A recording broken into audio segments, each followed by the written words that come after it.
आदमी को गहराई से धर्म को नापना चाहिए, समझना चाहिए। और समझाने वाले समाज में हैं नहीं। बड़े बड़े कथाकार कथक्कड़ी करके चले जाते हैं। कथक्कड़ी का उद्देश्य है धन लूटना, और इसी में डिस्को डांस घुसा दिया। हम तो बन गए एकदम कृष्ण के सामलिया का मैं प्रिय बन गया। सामलिया हम पर खुश हो रहा होगा। अरे कुछो नहीं खुश हो रहा होगा, दुखी हो रहा होगा। है सामलिया ने अर्जुन को कहा, हे अर्जुन युद्ध कर।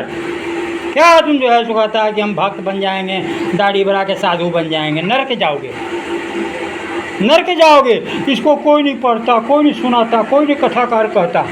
सीधे दही बेचने आया, राधा के घर आया, है न, तो बैगन बेचने आया, तो लौकी बेचने आया, तो कद्दू बेचने आया। अरे कृष्ण को तुम तो सब्जी बेचने वाला बना, मनिहारी बना दिया, सब्जी बेचने वाला बना दिया है। तो ये सब मूर्खता के सिवा कुछ नहीं है। इसीलिए हिंदुओं के पास ज्ञानाभाव है। हिंदू जानवर की तरह जी रहा है, न कुछ समझ में आता है इसको।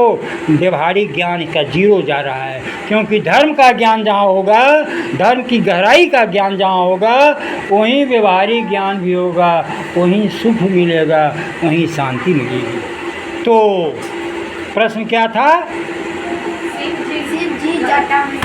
शिव जी के जटा से गंगा की धारा, है ना। तुम्हारे अंदर भी, सबके अंदर, इस ब्रह्मांड में गंगा प्रवाहित होने के लिए, कौन गंगा?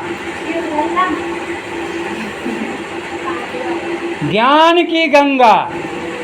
पाखंडियों ने, धूर्तों ने ज्ञान शब्द को हटा दिया, गंगा शब्द को खाली व्यवहार कर दिया। अरे गंगा से तुलना कर ज्ञान को समझाने का प्रयास किया हमारे ऋषियों ने, कि तुम्हारे अंदर ज्ञान कैसा हो सकता है, कैसा है। तो गंगा की धारा की तरह जो अनवरत चलती रहती है, गंगा चलती रहती है, चरय वेती, कभी रुकती नहीं है। तुम रात में सो जाते हो लेकिन गंगा बहती रहती है। तुम रोते रहते हो, तुम खाते रहते हो, तुम हंसते रहते हो, अपना काम बदलते रहते हो, लेकिन गंगा अपना काम नहीं बदलती है। वो गंगोत्री से चलती है, गंगा सागर में समाकर ही चैन लेती है ना। तो तुम्हें भी वैसा ही ज्ञान होना चाहिए कि तू जीवन में सदा आनंदा रहे, घर यह द्वारे तुम्हारे अंदर सदा आनंद रहे, और यह आनंद ज्ञान से ही पैदा होता रहेगा।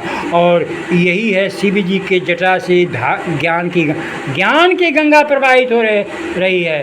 शिव जी के पास पूर्ण ज्ञान है, संपूर्ण ज्ञान उन्होंने पैदा किया साधना कर करके, मंत्रों का जाप कर करके, ओंकार का जाप कर करके, है ना। और तुम्हें संदेश दिया कि तुम भी ओम का जाप करो, मंत्रों का जाप करो, अध्ययन चिंतन मनन करते रहो। जीवन में सुख मिलेगा, शांति मिलेगी, सद्बुद्धि बढ़ेगी, कलह मिटेगा, ईर्ष्या वैमनस्य द्वेष भाव समाप्त होगा, है ना। तो तुम्हारे अंदर भी गंगा है, और वो जब तुम में पैदा हो जाएगी गंगा, तुम्हारे अंदर ज्ञान की गंगा, तो तुमसे भी वो गंगा की धार प्रवाहित शुरू हो जाएगी अदृश्य रूप में, क्योंकि ज्ञान अदृश्य है। ज्ञान का कोई दृश्य नहीं होता है, गंगा का तो रूप है।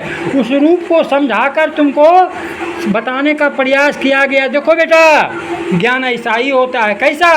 तो गंगा के जैसा अनवरत तुम में ज्ञान हासिल करने की, ज्ञान धारण करने की अनवरत भावना एक सी रहनी चाहिए, और ज्ञान हो जाएगा तो तुम में शीतलता आ जाएगा। क्या आ जाएगी?